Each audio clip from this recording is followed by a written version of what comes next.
La transformación del país pasa por lograr un desarrollo incluyente en el que todas y todos, empezando por las personas más vulnerables, puedan aspirar y lograr un mejor nivel de vida para sus familias. La agenda de la 64ª legislatura tiene en su centro avanzar en la reducción de las desigualdades.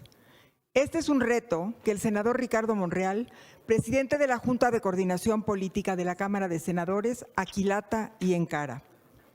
En el libro Reforma al Sistema Financiero Mexicano, una visión de futuro, que hoy presentamos, el senador nos convoca a reflexionar sobre la necesidad de una reforma al sistema financiero que fomente un desarrollo equitativo para todos los mexicanos.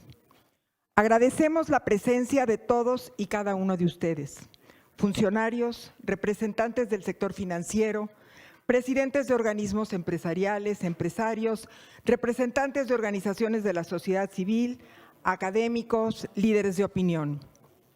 Saludamos a nuestro presidium, al autor del libro, senador Ricardo Monreal Ávila, presidente de la Junta de Coordinación Política de la Cámara de Senadores.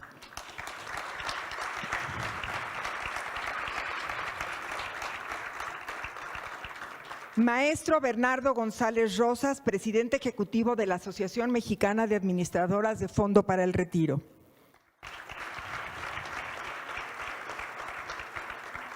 Contador público Julio César Villarreal Guajardo, presidente del Consejo de Banca Firme y presidente y director general ejecutivo de Grupo Villacero. Doctor Vidal Llerenas Morales, alcalde de Azcapotzalco. Senador Dante Delgado, coordinador del Grupo Parlamentario de Movimiento Ciudadano.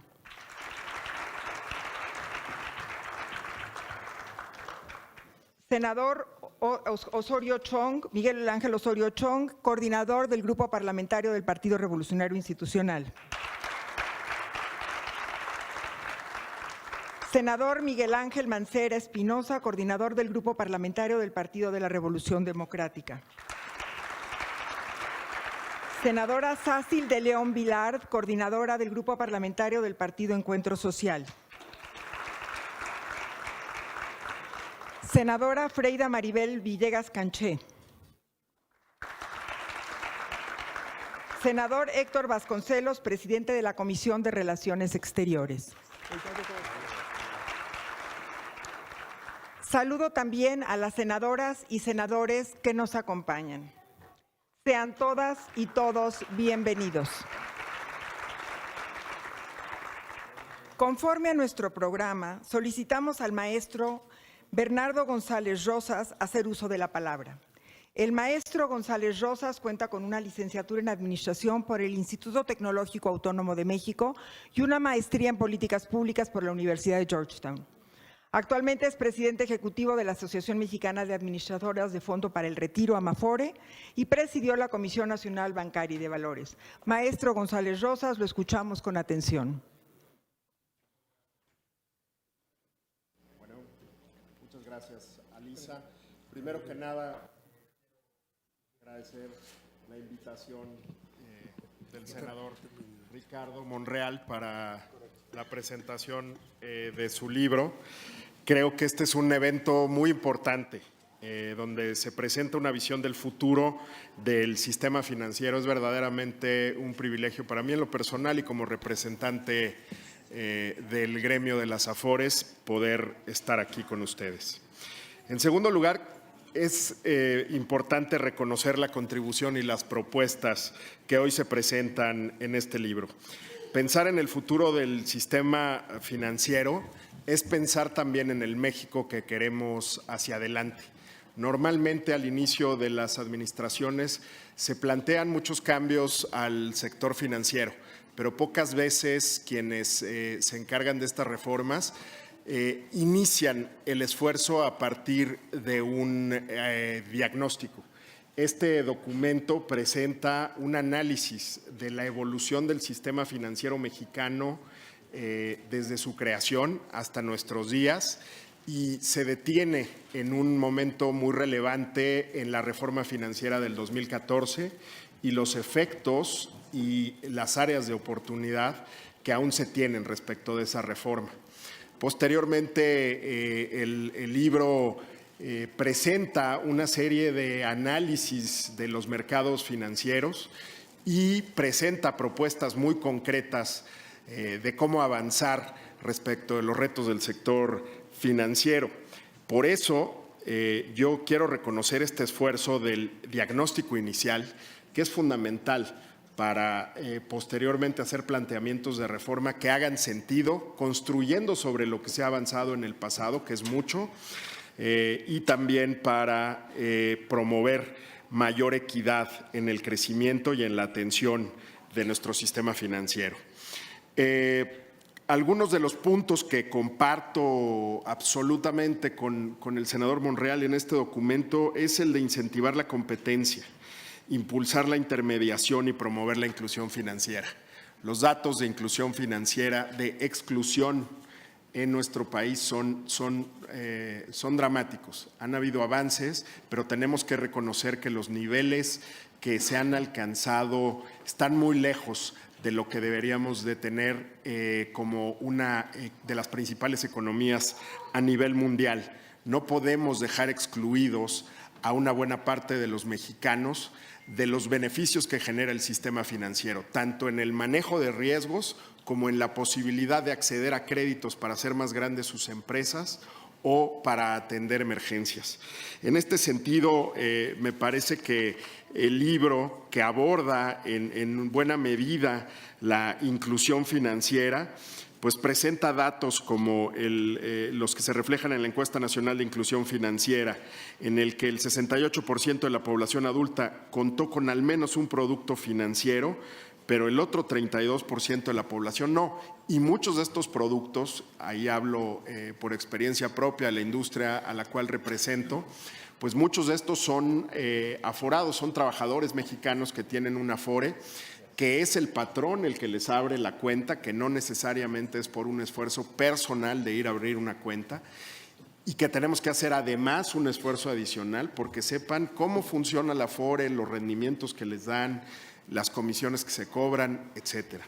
Entonces, el reto es importante. Déjenme darles otro dato. En materia de crédito, la Encuesta Nacional de Inclusión Financiera señala que solo el 30% de los mexicanos tienen acceso a créditos formales. Es una tasa bajísima comparada con otros países con el mismo nivel de desarrollo económico que nuestro país. Y en materia de seguros el dato es más dramático porque es alrededor del 20%. En este sentido, el planteamiento del libro es muy claro porque presenta alternativas y una ruta sobre cómo cerrar estas brechas. En este caso, la visión de futuro que destaca el libro y que yo quisiera detenerme un poco son en los retos y en las propuestas específicas. El reto más grande del sistema financiero, como hemos platicado, es la inclusión financiera, también la competencia. Se deben asignar recursos de manera más eficiente, pero ¿cómo ampliar la inclusión financiera? Uno de los temas más graves en nuestro país y en general en el mundo moderno es la informalidad. Es muy difícil poder dar crédito a personas o negocios que viven en la informalidad o que entran y salen del mercado laboral formal al informal. Y entonces, ¿cómo una institución de crédito puede dar financiamiento sin tener, obviamente, información de esas personas?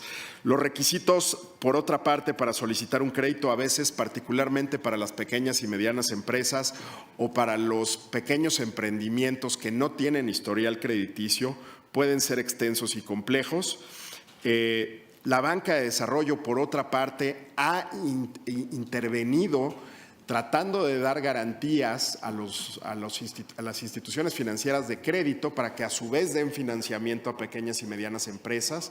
Sin embargo, la profundidad de estas garantías no ha sido la que se esperaba. Ahí hay mucho que hacer en la parte de banca de desarrollo, porque evidentemente estas garantías han ido a favorecer a empresas que normalmente han tenido crédito y que han pagado bien. Entonces, los bancos difícilmente tienen incentivos para moverse a otro tipo de entidades un poco menores, de menor tamaño, que no han recibido financiamiento. Entonces, la banca de desarrollo con su papel de compartir riesgos, podría mejorar el esquema de garantías, y es uno de los planteamientos del libro, en particular respecto del Banco del Bienestar, antes Bansefi, hoy el Banco del Bienestar.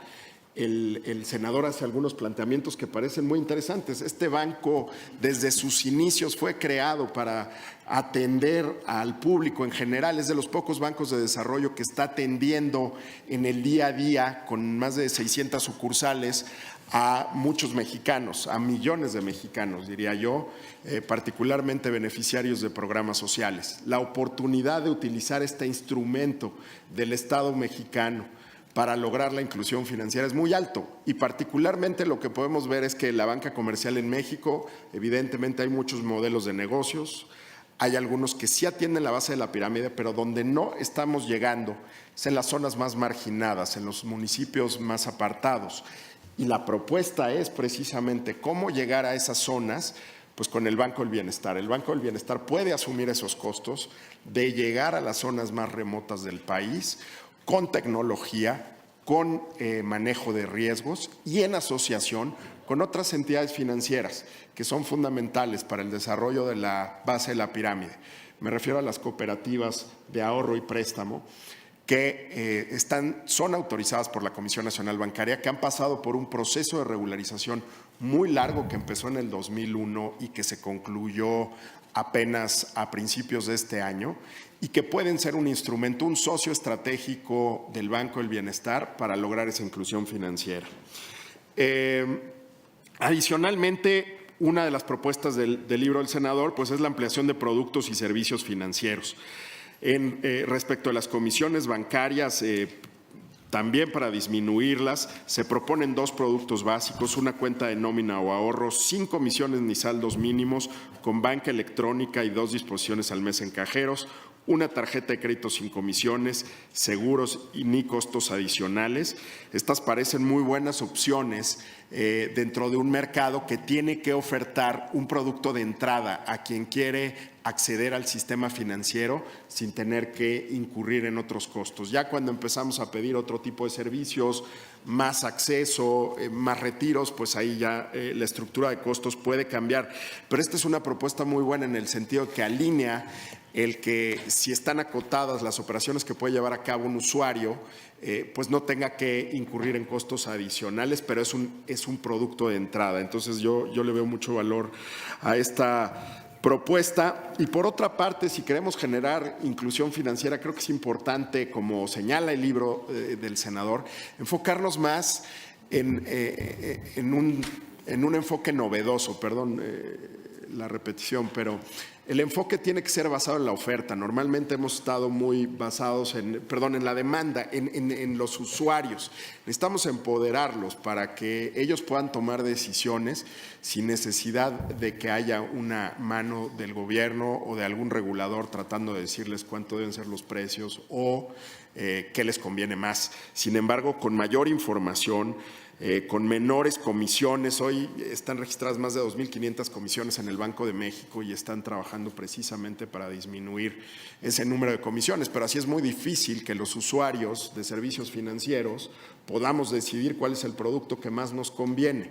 En este sentido, uno de los planteamientos del libro es precisamente de disminuir esas comisiones, que son 5.310, para hacer más fácil los comparativos. Y en este sentido también se deben de utilizar otras herramientas como economía del comportamiento. Esta es una nueva tendencia que un poco lo que dice es las personas no necesariamente a veces actúan en su mejor interés. A veces tienen sesgos del comportamiento que tienen que ver con sesgos del presente. Prefiero consumir hoy que ahorrar para mañana. Me cuesta trabajo ir al banco, sacar dinero y ahorrarlo. Estas herramientas de economía del comportamiento que deberían de utilizar también todas las entidades financieras y las autoridades financieras, por otro lado, abren la puerta a obligar a los usuarios a confrontarlos con la realidad de no ahorrar, de no tener un seguro de vida, un seguro de gastos médicos en caso de que tengan una enfermedad o una muerte no esperada. Y esas herramientas, esos empujones, como se les dice en inglés, lo que hacen es que a la gente la mueven a demandar servicios financieros. Por otra parte, están las propuestas en el libro que precisamente lo que buscan es mejorar la oferta. Y ahí lo que tenemos es un cambio trascendental que se ha trabajado con el gobernador del Banco de México, con la institución del Banco de México, con la Secretaría de Hacienda, que es la digitalización de los pagos. Cómo utilizar el CODI y otras herramientas para que eliminemos el uso del efectivo, con ello la informalidad y además todo lo que se mueve detrás del efectivo, que es precisamente producto de la corrupción, del crimen organizado. Y en el momento en el que tenemos una economía basada en pagos digitales, pues todo esto tiende a disminuir. Por otra parte, se plantea el sistema de identificación nacional. Esta es un imperativo de veras urgente que tenemos en nuestro país. Varias administraciones han tratado de implementar el sistema de identidad única y no se ha logrado. Yo espero que con esta propuesta, senador, y con el empuje que usted le ha dado a estos temas, realmente podamos lograr esa identidad nacional biométrica, porque por un lado, además de saber exactamente quiénes somos cada uno de los mexicanos que habitamos este país, será mucho más fácil acceder a servicios financieros y a muchas otras cosas a partir de esta tecnología. Un país que lo hizo recientemente y que es encomiable es la India, que en un primer momento estableció este Sistema Nacional de Identificación Biométrica y posteriormente el pago digital o CODI. Finalmente, creo que el otro tema fundamental que aborda el libro es el tema de las tecnologías de la información, la industria fintech. Esa es una industria que no es una ocurrencia, no es el futuro, es algo que está en nuestro país. Es algo que además encabezamos a nivel regional. México es el principal país que tiene el mayor número de empresas, emprendimientos fintech en América Latina y el primer país en el mundo, con una ley que aprobó este poder legislativo, la primera ley en el mundo para regular a la industria de tecnología financiera. En ese sentido, esta ley y esas empresas deben apalancarse para generar más competencia en el mercado financiero, mayor inclusión financiera y también para disminuir los costos de cumplimiento regulatorio de las entidades financieras y, por otra parte, facilitar el que las entidades a muy bajo costo puedan cumplir con los requerimientos de las autoridades. No da el tiempo para detenerse mucho en este tema, pero sí es algo que amerita, desde nuestro punto de vista, y hablando de la cuarta revolución digital que se está llevando a cabo, que se haya una política de Estado para transformar en esta materia, no solo al sector financiero, sino a todas las industrias que de alguna manera pueden ayudar a generar mayor productividad en nuestro país. Finalmente, otra de las propuestas, pues evidentemente va de la mano de la educación financiera, la regulación sobre quiebras e insolvencia y la simplificación del marco regulatorio. En el caso particular de las AFORES, creemos que un proceso de regulación que se pueda tomar para disminuir costos y hacer más eficiente la industria, pues va a redundar en beneficios para los trabajadores de nuestro país. También desde el gremio hay un compromiso absoluto para apoyar el programa que plantea el senador. Creemos que es uno positivo, que puede generar mayor inclusión financiera y mayor equidad en nuestro país. Sin más, yo le cedería la palabra a la maestra de ceremonias y gracias por su atención.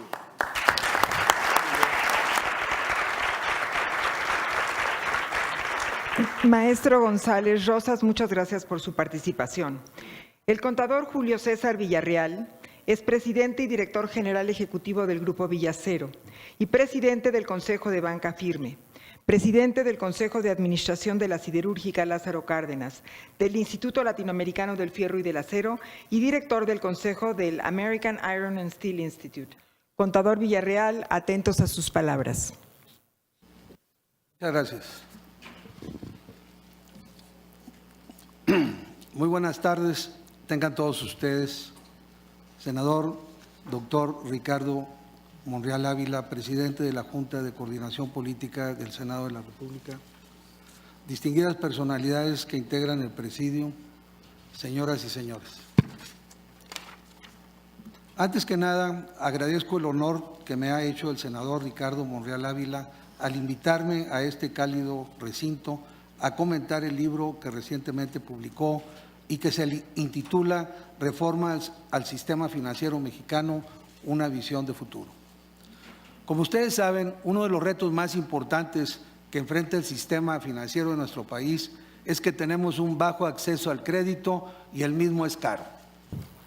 Si bien es cierto que esto es un problema, también es importante verlo como una gran oportunidad para bancarizar el país y, en consecuencia, fomentar la inclusión financiera, brindando productos y servicios de calidad que lleguen a todos los mexicanos y en especial a los de más bajos ingresos. Pues bien, me gustaría compartir con ustedes ciertos aspectos fundamentales sobre el tema que nos invita a estudiar la obra del doctor Monreal. 1. En México, ¿qué tan bajo es el acceso al crédito y qué tan caro es? Si medimos el crédito de la banca comercial al sector privado no financiero y lo dividimos entre el PIB, México tiene una penetración crediticia del 18%, mientras que Brasil tiene el 50% y Chile anda por arriba del 75%.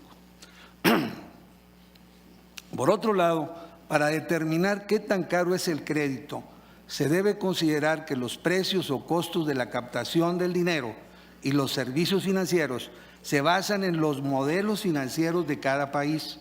Por ejemplo, citaré los siguientes indicadores de 2019 que nos indican que en México la tasa de referencia es de 8.25, con una inflación del 4.28. En Brasil, la tasa de referencia es de 6.5, con una inflación del 2.4. En Chile, la tasa de referencia es de 2.5, con una inflación de 1.5. En cuanto al precio del financiamiento, está conformado por diversos costos que debemos cumplir todos los participantes del ahorro y del crédito. Entre otros, menciono los siguientes: el de la inflación, el del riesgo, el de la regulación, la incertidumbre en los litigios, el de la disponibilidad, el de las herramientas y equipos y su mantenimiento, los causados por irregularidades e incumplimiento, el de los asociados a las inversiones en nuevas tecnologías, más el margen justo y la rentabilidad que las partes deben de recibir para ser sustentables y así garantizar el debido cumplimiento de sus responsabilidades y objetivos. 2. Es complicado para los bancos otorgar un crédito a una persona, empresa o emprendedor que no puede comprobar sus ingresos y respaldar legalmente sus activos, entre otros problemas que emanan de la informalidad y el subempleo caracterizado por su baja remuneración. 3. En resumen, el contribuyente o el usuario del crédito paga el costo financiero o el costo inflacionario en el justo momento de su aplicación y el usuario del ahorro cobra el beneficio inflacionario según el esquema que eligió. 4. Cabe recordar que el modelo financiero mexicano en 2013 fue el primero en el mundo en cumplir con los requerimientos de Basilea III, tanto en capital como en liquidez.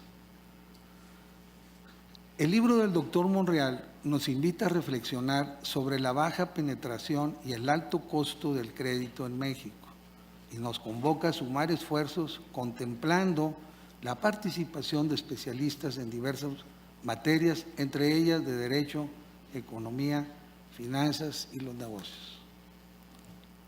Así pues, siempre es refrescante leer un libro sobre el sistema financiero mexicano. Si bien hoy en día existen varios libros que aborden la estructura de nuestro sistema financiero, el libro del senador Monreal agrega valor y propuestas sobre cómo tener un mejor sistema financiero en nuestro país. En sus 292 páginas, el senador Monreal aborda, a mi parecer, grandes temas. Primero, el contenido del libro es muy didáctico, está muy bien documentado y logra resumir la historia y la evolución favorable de la industria financiera, siendo esta actualmente sólida, pero con baja o poca penetración. La característica de este libro es que presenta la problemática actual, buscando aprender de la experiencia del pasado y proponiendo, soluciones con una visión de futuro. Segundo, el libro aborda de manera contundente lo que quedó a deber la reforma financiera de 2014, ya que no se logró su objetivo de otorgar más crédito y más barato. Tercero, las instituciones de la banca de desarrollo han desempeñado un papel muy limitado, no obstante que las mismas son parte fundamental del engranaje financiero. Cuarto, la falta de acceso al crédito ha contribuido al estancamiento financiero para las personas de bajos recursos y empresas pequeñas y micros. Quisiera enfatizar, a manera de reflexión, que las reformas funcionan mejor cuando intervienen en su diseño todos los participantes. En toda reforma es recomendable seguir el principio básico de la gobernanza regulatoria, en el sentido de que las soluciones legales se cumplen y se vuelven sustentables cuando reguladores y regulados se apropian de la reforma, haciendo suyas las nuevas reglas. La reforma del sistema financiero mexicano debe ser cuidadosa para lograr un mercado más amplio y competitivo, sin deteriorarlo. Esto es, los mercados deben regularse, como en este caso, para fomentar su inclusión y penetración, sin que ello signifique que intermediarios se retiren o desaparezcan. Si esto último sucediera, se estaría favoreciendo una concentración aún mayor, contrario a los objetivos planteados. Sin duda, para asegurar el éxito de esta propuesta, debemos todos trabajar unidos y bien coordinados, y el sector público y privado con objetivos muy claros, respetando sus ámbitos de competencia, y así construir un clima de confianza que propicie más inversión, más crecimiento económico y una mejor calidad de vida para todos los mexicanos.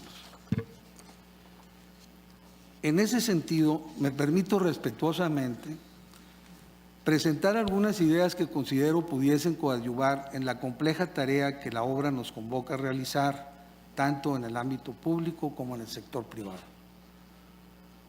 Con respecto al sector público, es fundamental establecer políticas públicas bien planeadas para que los recursos que entren a la economía atiendan en tiempo y forma los sectores prioritarios emanados de las mismas. También se requiere impulsar políticas públicas para que la banca de desarrollo participe, no solo con programas de garantías, sino también premiando el buen comportamiento y la innovación a las micro y pequeñas empresas, así como a los emprendedores a través de estímulos en las tasas y en las comisiones. 3. El Poder Judicial es un actor relevante. Su participación activa y el compromiso de favorecer la justicia y agilizar los procesos contenciosos son fundamentales para que la reforma funcione. 4. Asimismo, los actos delictivos relacionados con la banca electrónica, tales como el robo a los cajeros, el robo de identidad y los ciberataques, exigen el reforzamiento del marco normativo que deriven en sanciones punitivas. 5. Es fundamental impulsar una mayor inversión pública en infraestructura y proyectos productivos que generen el efecto multiplicador en la economía. Con respecto al sector privado, 1. Es importante considerar el que se puede lograr una disminución a los costos de intermediación a través de sinergias entre todas las instituciones financieras privadas del país. 2. Invertir en nuevas tecnologías de forma directa o en alianza con otros bancos, con fintechs, que faciliten la reducción de costos en beneficio de los clientes, favoreciendo principalmente a la población de más bajos recursos. 3. Facilitar el acceso de las personas físicas y empresas pequeñas y medianas a los mercados, generando la cultura financiera que les permita obtener financiamiento a menor costo. 4. Reducir el uso de efectivo contribuyendo a disminuir la corrupción e incrementar la seguridad. 5. Concientizar a las empresas medianas, pequeñas y micros sobre la importancia de la inversión a través no solo de capital, sino también con crédito bien planeado y justificado para su sano crecimiento y permanencia en el largo plazo. 6. Concientizar a las grandes empresas sobre la conveniencia de seguir invirtiendo y de impulsar empresas medianas, pequeñas y micros, así como a emprendedores para integrarlos en sus procesos con el objeto de reducir costos, sustituir importaciones y desarrollar la innovación tecnológica. Me complace que el libro del senador Monreal enfoca importantes esfuerzos para plantear una visión de futuro. Será sumamente favorable para todos que podamos superar el 18% del PIB que actualmente el sector privado recibe a través de la banca y llevarlo a estándares internacionales. Finalmente, felicito al senador doctor Ricardo Monreal Ávila por la realización de este importante estudio que nos compromete a todos. Muchas gracias.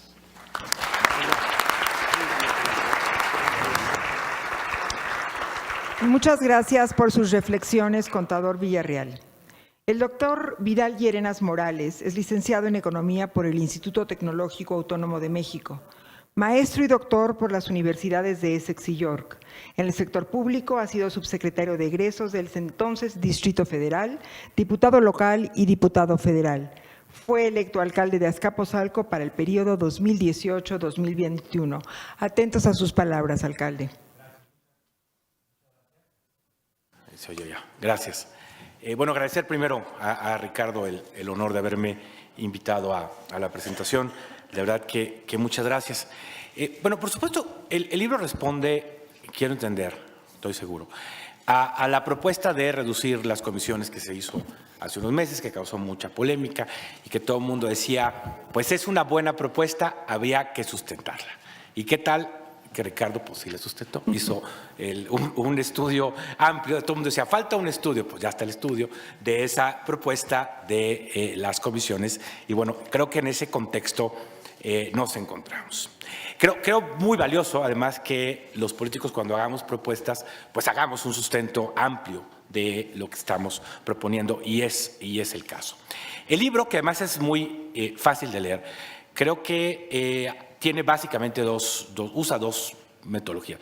Uno es un comparativo constante con los sistemas financieros del mundo y una historia de la banca mexicana. Y entonces la explicación al problema está en esos comparativos y en la historia de la banca. En los comparativos uno se encuentra pues que México es uno de los peores casos, es más probablemente el peor caso del peor sistema financiero del mundo, medido en términos de la penetración de crédito y ahorro en relación con el PIB. Es probablemente el país, dado a su relación del PIB, quien menos resultados tiene en ahorro y en crédito. De hecho, en el cuadro 10 se menciona un índice global de inclusión financiera, donde el primer cuartil, los primeros países, pues son Austria, Bélgica, Dinamarca, España, Grecia. El segundo, Rusia, Bulgaria, China, Rumania, Lituania, Brasil.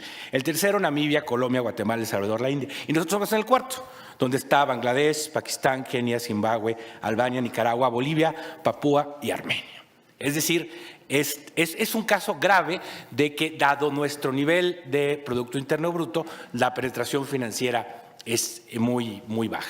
Entonces, la explicación a la baja penetración financiera no es los costos de transacción, no es la desigualdad, no, porque hay más desigualdad en Brasil, porque hay más desigualdad en Perú, porque la desigualdad se parece a la Argentina y ahí hay más penetración del sistema financiero. O sea, debe haber otras variables que expliquen la poca capacidad de ahorro y de financiamiento que tiene el sistema financiero mexicano, porque además, como se dice en el libro, tampoco es acompañado de una mayor penetración del mercado bursátil, que que es el caso de Japón, que tiene un sistema financiero pequeño, pero un gran mercado bursátil. Entonces, la explicación es histórica, viene de la nacionalización de la banca, de la venta de los bancos, aparentemente muy cara, esta historia de que se vendieron los bancos muy caros, entonces se tomaron decisiones de muy alto riesgo en los 90 para recuperar la inversión, viene la crisis del 94 y entonces después de esto viene una apuesta a tener un sistema financiero básicamente estable, la apuesta es a la estabilización,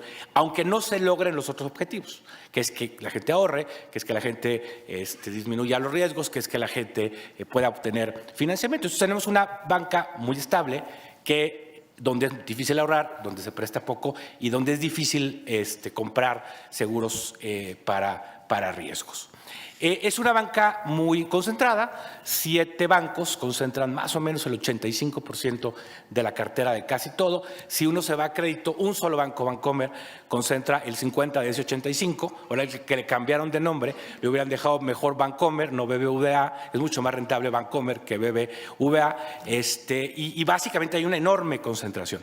La reforma financiera que se dio en el contexto del pacto, pues básicamente no se mete al tema de la concentración.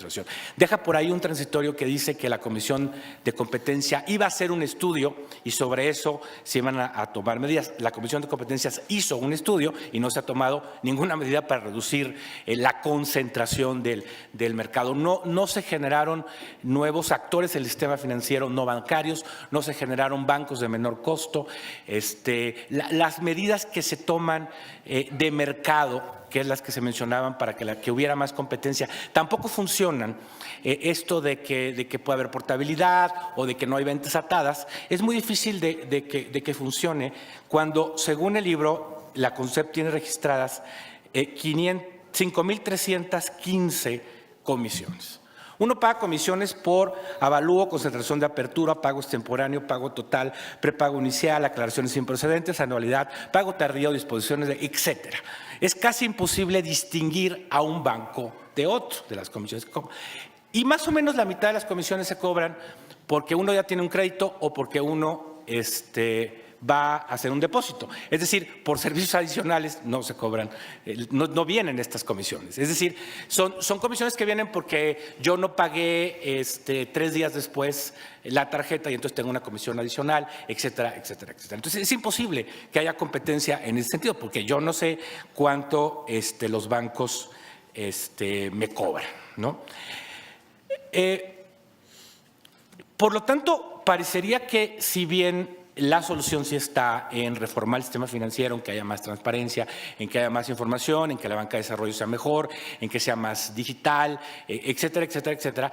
La solución sí está en reducir las comisiones, parte por mecanismos de mercado y parte por regulación, como sucede en casi todas partes del mundo, en donde pues no hay comisiones cuando uno va a un banco, por ejemplo, si tiene tarjeta de otro banco, etcétera. Es decir, en el mundo lo que hay son en parte soluciones de mayor competencia y en parte regulación financiera basada en benchmarking, que tiene como objetivo pues cobrar comisiones similares a las que se cobran en otros países y de acuerdo a los costos. Esto no es muy difícil que hacer y no es una solución de mercado, es una solución estatal y nadie pues lo ha hecho. En el libro se menciona cómo los bancos extranjeros obtienen el doble de ingresos por comisiones en México que en sus países de origen. O sea, Santander obtiene el doble en México que en España de comisiones, o Citibank obtiene el doble en México que en Estados Unidos de comisiones. Es decir, sí hay una irregularidad y en este sistema financiero pues que no funciona, pues sí es urgente una regulación estatal que reduzca las comisiones, porque además en el libro también se abunda en distintas simulaciones como hay casos y no es muy difícil que alguien pueda tener que pagar 1,000, 2,000, 3,500 pesos de comisiones en un mes, dependiendo si no tienen crédito hipotecario, tarjeta de crédito, etcétera. Es decir, las comisiones sí pueden ser un ingreso, una parte no menor del gasto y el ingreso de las familias y un desincentivo importante a la bancarización. Es decir, no sorpresivamente somos menos bancarizados con estas comisiones.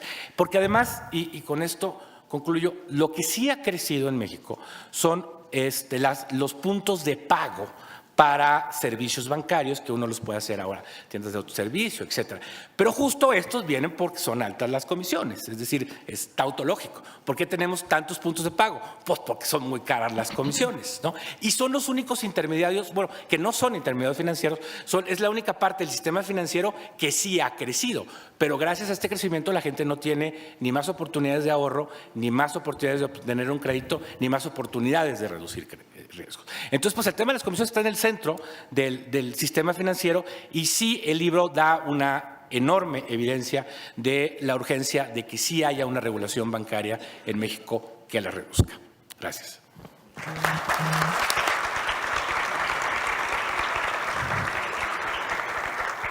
Doctor Llerenas, gracias por estos comentarios. Toca ahora al autor del libro Reforma al Sistema Financiero Mexicano, una visión de futuro, el doctor Ricardo Monreal Ávila, presidente de la Junta de Coordinación Política de la Cámara de Senadores, a hacer uso de la palabra. El senador Ricardo Monreal es licenciado en Derecho por la Universidad de Zacatecas, maestro en la misma disciplina por la Universidad Nacional Autónoma de México y doctor en Derecho Constitucional y Administrativo, también por la UNAM. Fue gobernador de Zacatecas entre 1998 y 2004, 3 veces diputado federal y 3 veces senador, así como jefe de la entonces Delegación Cuauhtémoc de 2015 a 2017. Senador, escuchamos su mensaje. Muchas gracias. Bienvenidos y bienvenidas.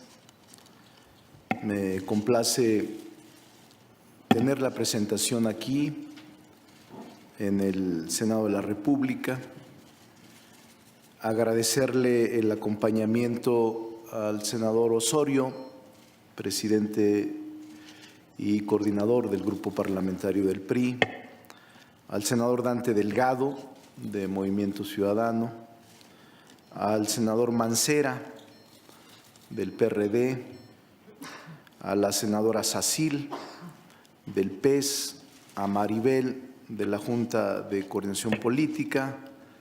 También hay varios senadores, el senador Héctor Vasconcelos, presidente de la Comisión de Relaciones Exteriores, la senadora Beatriz Paredes, también presidenta de la Comisión de Ciencia y Tecnología, el senador Emilio Álvarez y Casa, secretario de la Comisión de Derechos Humanos, la senadora Alejandra Noemí Reynoso, de la Comisión de Relaciones Exteriores, Rogelio Israel, secretario de la Comisión de la Defensa Nacional, Omar Obed, secretario de la Comisión de Estudios Legislativos, Noemí, Israel, todos, Miguel Ángel Lucero también, todos, muchas gracias, Juan José Jiménez de Querétaro, muchas gracias, también el senador Moya, muchas gracias a todos que han venido a acompañarnos. En el 2014 se hizo un esfuerzo de una reforma a la que se le llamó una reforma estructural. Se hizo, recuerdo muy bien, con un gran júbilo. Yo lo advertí desde entonces que era insuficiente, incompleta. Recuerdo una anécdota porque uno de los temas más importantes desde mi punto de vista era cómo disminuir el efectivo en todo tipo de transacciones y cómo bancarizar para poder combatir la corrupción de manera más eficaz. Luego, como no me convencieron, era yo coordinador de un grupo parlamentario muy combativo en Movimiento Ciudadano. Como no me convencieron, el subsecretario o un funcionario alto de Hacienda me invitó a comer. Y yo he dicho siempre que lo cortés no quita lo opositor. Ahora ya se me cambió el juego y ahora tengo que ser cortés con los opositores. Pero me invitó a comer y fui a comer. Y entonces no me convenció, le dije, están equivocados ustedes. Sí es un avance importante, no lo descalifico totalmente, pero debieran incorporar otras figuras como la inclusión financiera desde entonces y regular las tasas de interés y las comisiones, que hasta ahora son 5,300. El senador Dante y yo, porque eso no me lo acredito solo, tenemos no sé cuántos años, 12 años, 14 años, luchando contra el exceso de las altas tasas de interés de las comisiones y de servicios de la banca en México. Tenemos varias iniciativas, pero les comento esto porque luego de que compartimos los alimentos, ya nos retiramos, él estaba con 2 asesores y yo estaba solo, y entonces le dije, nos trae la cuenta al señor que nos atendía, trajo la cuenta y me dijo él, permíteme a mí pagar, nosotros somos 3. Está bien, soy legislador, acepto. Y ahora más, porque nos bajamos la mitad. Por eso escribimos libros, porque aquí está mi editor, Miguel Ángel Porruey, tiene que sacar una cantidad importante para poder sobrevivir. Pero paga, y dice, pues está bien, paga, tú pagas, aquí como Julio, y saca él. Yo dije, ¿y saben qué hizo? Saca un montón de billetes y paga en efectivo. 500. Y le digo, oye, tú eres un alto funcionario, te recomiendo aquí entre nos, no pagues con tarjetas. Siempre trae contigo un montón de billetes. Y le digo, ¿y por qué? Le digo, ¿por qué? Porque de esta manera no te sigue Hacienda, de esta manera no pueden equilibrarte y de esta manera puedes justificar tus gastos sin ninguna dificultad. Entonces, así era el tema, y ahora yo insisto en que la inclusión financiera, el uso de efectivo, hay que desestimularlo. Sí es una fuente de corrupción, y la bancarización. Por eso este libro, por cierto, cada vez que hay una presentación del libro invito a mi esposa y a mis hijos, porque cada libro les he robado entre 8, 18 o 30 meses de tiempo. Entonces, ahora está mi esposa y mis hijos, y este es el número 23, así es de que sumen lo que les he robado de tiempo a mis hijos y a mi esposa. Pero es un libro, al agua en boca propia es vituperio, pero aquí hay funcionarios de buen nivel o exfuncionarios de buen nivel, que tengo claridad de que actuaron con mucha responsabilidad en el pasado. Hay exsecretarios, exsubsecretarios, directores, exfuncionarios de los rubros relacionados con el sistema financiero, con Hacienda, y hay muchos empresarios, gente que todos los días se tiene que enfrentar a la dificultad cotidiana, muchos empresarios que están luchando por mantener sus fuentes de trabajo abiertas y enfrentarse a las vicisitudes, en ocasiones, de muchas incomprensiones. Pero el libro, en efecto, poco me quedaría hablar, porque Alisa Chelminsky, quien me ayudó a organizar, solo me dio también 10 minutos, igual que es como una dictadora en potencia. Entonces, pero yo escuché a Bernardo con mucha claridad, un resumen muy acotado, pero muy puntual, sobre los temas más importantes. Luego escuché a Julio con una especie de resumen, pero también de propuestas para nutrirle y aportarle al debate. Y luego concluyó Vidal. Y Vidal dijo una frase o una par de frases que me gustaron, porque en efecto, cuando yo presenté la iniciativa, que por cierto no es nueva, la iniciativa que presenté sobre la disminución y desaparición de comisiones no es nueva, la debí haber presentado, no sé, 2007, 2008, ya desde entonces, pero era oposición, entonces no teníamos ninguna repercusión. Ahora hasta la banca y hasta la Casa de Valores tuvo repercusiones, según dicen ellos. Pero bueno, el tema de fondo es que sí es conveniente hacer en este momento una detención para revisar todo el sistema financiero mexicano. Sí es conveniente. No puede ser que nuestro país, y aquí está varios también banqueros de la Asociación Mexicana, siga teniendo tasas diferenciadas por encima de otros países y tenga 5,300 comisiones. No es posible. Y por eso creo que sí podemos juntos avanzar. Decía Julio una cosa también en su intervención. Julio decía, no puede funcionar una ley si no se consulta y si no se nos permite expresar nuestro punto de vista. O una ley sería mucho mejor si se escucha a los sectores a los que está orientada. Y cuando presentamos esta propuesta hacia octubre, hubo mucha crítica y dijo puntualmente y además acertadamente Vidal Llerena. Cuando presenta la iniciativa el senador Monreal, hubo mucha descalificación de dónde estaban los elementos que sustentaban precisamente la iniciativa. El libro que ahora les presento formalmente es una reflexión en torno a eso.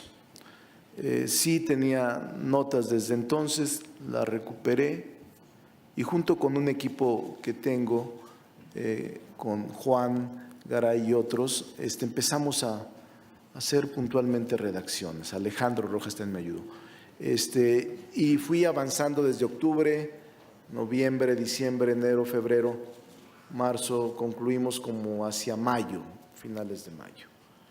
Y por eso me interesa que lo adquieran, lo lean y me den sus comentarios. Los 3 resúmenes son muy importantes, pero tienen que ver las gráficas porque ahí demuestro cómo en un análisis comparativo en México las tasas de interés y los servicios son más caros que en otras partes del mundo. Pero además de eso, hago un análisis comparativo, cómo se concentra en efecto en 7 instituciones bancarias, entre el 88 y el 94% de los recursos para destinarlos a crédito o a servicios distintos.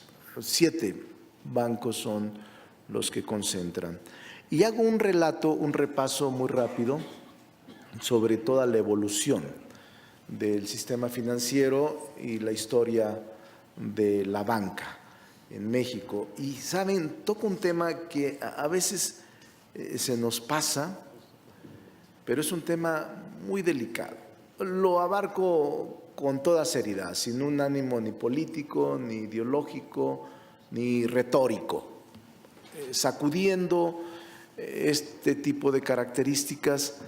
Abarco lo del FOBAPROA en una posición seria, alejado, repito, de cualquier dogmatismo o extremismo.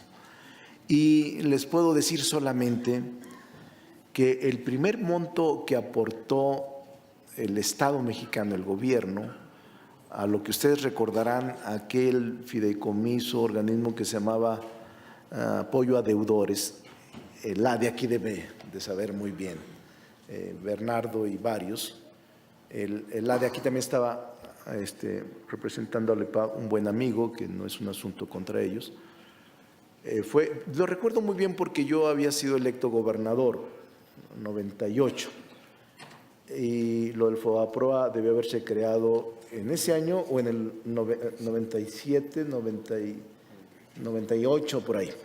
Pero la primera cantidad que aquí lo describo del ADE, del FOBAPROA, fueron 160, del rescate bancario, 168,000 millones de pesos.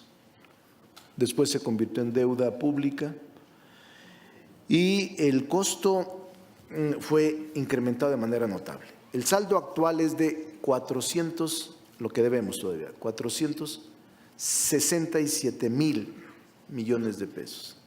Y lo que el Estado, nosotros, lo que el gobierno hemos pagado, son 859 mil millones de pesos. Solo de intereses, 859 mil millones de pesos. Y yo, bromeando, una vez le dije a un alto funcionario de la banca, me dijo, es que si no se hubiera hecho eso, Ricardo, se hubiera colapsado el sistema financiero mexicano. Es probable que sí, le dije, seguramente que sí. Pero les dije yo, pero díganme, ¿ustedes cuándo perdonan un crédito? Si yo saco un carro, una casa, me ejecutan. No me van a perdonar nunca un solo crédito, menos me reducen intereses o me eliminan alguna tasa a la que soy acreedor y que firmé. Es un tema delicado, pero el costo total acumulado es de 1.326 miles de millones de pesos. Se calcula que vamos a estar pagando hasta dentro de 70 años. Vamos a terminar de pagar el costo del rescate bancario. Entonces, pero lo abordo de una manera seria, y también es muy fácil de leer, de verdad nos esforzamos por hacerlo muy didáctico. Pero también les anuncio que respecto de las comisiones, la iniciativa que presentamos en octubre se está trabajando, y con eso concluyo porque ya me mandó Alisa una preventiva. Déjenme decirles, la iniciativa para eliminar o reducir comisiones, hace un rato platicaba con el senador Dante y me decía, hay que entrarle. Lo he platicado con el senador Osorio y dice, mi grupo parlamentario está dispuesto a discutir el tema. Lo mismo en el Partido Acción Nacional, le he dicho a Mauricio Curi y algunos senadores del PAN. No se diga Verde, el PT, el PES y nosotros. El PRI ha dicho que podría entrarle y va a entrarle, según me dicen. A partir del 2018, en diciembre, a petición de la Asociación Mexicana de Bancos, me pidieron platicar. Después de haber presentado y platicamos, tenemos platicando desde diciembre hasta la fecha, no solo con ellos, sino con fundamentalmente la Comisión Nacional Bancaria, Hacienda, Conducef, Bancico, la Asociación Mexicana de Bancos. Con todos estamos trabajando y hemos llegado a un consenso más o menos bueno, insuficiente todavía, para modificar 3 leyes. Ley para la transparencia y ordenamiento de servicios financieros, Ley de instituciones de crédito y la Ley para regular las sociedades de información crediticia.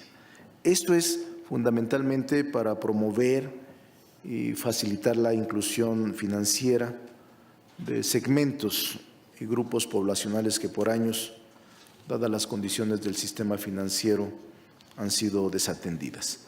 Este documento se está trabajando, ya se tiene, todavía no se presenta formalmente en las comisiones, es primero un grupo de trabajo. Se tienen estas 3 leyes a modificar, más de 30 artículos que ya hemos consensado y que en los próximos días vamos a formalizar en las comisiones para, después de platicar con los coordinadores de grupos parlamentarios, iniciar un proceso de discusión. Nosotros les decimos a las instituciones bancarias internacionales que están en México, que así como ellos obtienen ganancias lícitas por la prestación de los servicios también trasladen lo mejor de ellos que aplican en otros países a México y que revisemos puntualmente en un afán de revisión puntual de cantidad, comisiones, intereses, costo. Revisemos incluso acceso al crédito, cómo podemos asemejar los mismos derechos y servicios. No hay un ánimo de nuestra parte de confrontación, sino hay un ánimo de trabajo. México necesita urgentemente procesos de conciliación.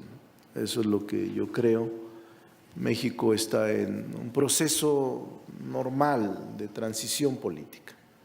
Yo soy de los optimistas. El otro día me reuní en un desayuno con un amigo y unos 20 empresarios, y me preguntaban varios temas, preocupados, escépticos, desconfiados sobre el futuro de México. Y yo les decía, si yo fuera inversionista o empresario, no dudaría, estaría invirtiendo en México porque México va a salir adelante. No hay ninguna duda de que vamos a salir adelante. Hace poco, un amigo que aquí está, Ricardo, me presentó un inversionista extranjero que quiere asociarse con su empresa en una inversión extraordinaria. Y que me parece que invertir en México, apostar por México, es lo mejor que nos puede suceder. Y nosotros en el Poder Legislativo tenemos que garantizarles a ustedes que realmente el Estado de Derecho se va a respetar, que la confianza se va a garantizar, que la inversión se va jurídicamente a cuidar y que nosotros en el Senado no habremos de excedernos en nuestro mandato ni en nuestras facultades, que la mayor parte del Senado está actuando con sensatez, que los grupos parlamentarios están actuando con cariño, con amor a México, y que tenemos diferencias normales, políticas, ideológicas, normales, pero cuando se trata de estar unidos en lo fundamental, lo hacemos y no nos cuesta ningún trabajo en ponernos de acuerdo. Por esa razón, cuando México se antepone a cualquier interés personal, creo que no tendremos ninguna dificultad. Les pido, por último, les repito que si compran el libro tendré parte de las regalías. Si no, tendré que seguirme acostumbrando a la austeridad republicana que en el Senado hemos aplicado a partir de septiembre. Pero a todos, muchas gracias por estar con nosotros. Buenas tardes.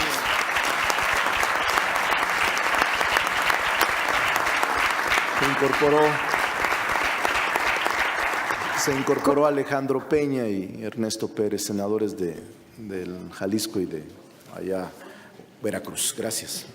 Muchas gracias a todos por estar aquí con nosotros. Buenas tardes. Muchas gracias. Senador, vamos a pedirles, agradeciéndoles primero al Presidium por estas magníficas presentaciones, a los senadoras y los senadores honrados con su presencia, y mencionar a María Asunción Aramburu Zabala, Jonathan Heath, Enrique Quintana, Francisco Cervantes, Ricardo Atman, Jesús Vizcarra, Jorge Eduardo Navarrete, Max Elman, Ricardo Rocha, y a todos ustedes, gracias por la cercanía y gracias por seguir trabajando juntos. Vamos a tomar ahora la foto oficial del Presidium.